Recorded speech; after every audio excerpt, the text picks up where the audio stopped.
Beetroot chutney ഉണ്ടാക്കുന്ന video ആണ് ചെയ്യുന്നത്. അതിനായിട്ട് ഒരു ബീറ്റ്റൂട്ടിൻ്റെ പകുതി എടുത്ത് ചെറിയ കഷ്ണങ്ങളായിട്ട് മിക്സിയുടെ ജാറിൽ അരിഞ്ഞിടുക. അതിലേക്ക് 3 പച്ചമുളക് ചേർത്ത് കൊടുക്കുക. ഇതിലേക്ക് ഒരു ചെറിയ ടീസ്പൂൺ ജീരകം, പുതിനയില 3-4 പുതിനയില, കുറച്ച് മല്ലിയില ചേർത്ത് കൊടുക്കുക. ആവശ്യത്തിന് ഉപ്പ് ചേർത്ത് കൊടുക്കുക. ഇതിലേക്ക് ഒരു ചെറുനാരങ്ങ പിഴിഞ്ഞൊഴിക്കുക.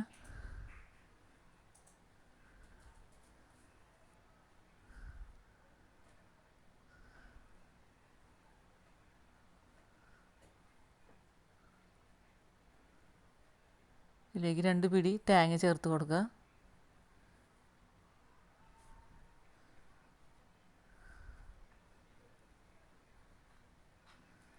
നന്നായിട്ട് മിക്സിയുടെ ജാറിൽ അരച്ചെടുക്കുക.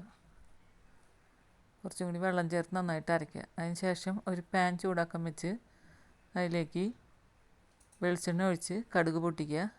കറിവേപ്പില ഇട്ട് കൊടുക്കുക. ഇതിലേക്ക് നമ്മൾ അരച്ച് വെച്ചിരിക്കുന്ന ബീറ്റ്റൂട്ടിൻ്റെ കൂട്ട് ചേർത്ത് കൊടുക്കുക.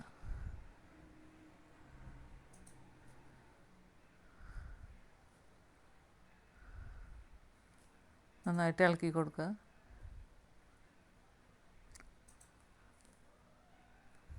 രുചികരമായ ബീറ്റ്റൂട്ട് ചട്നി റെഡിയായി. ദോശയുടെ കൂടെയും ഇഡ്ഡലിയുടെ കൂടെയും കൂട്ടി കഴിക്കാൻ നല്ല ടേസ്റ്റുള്ള ചട്നിയാണ്.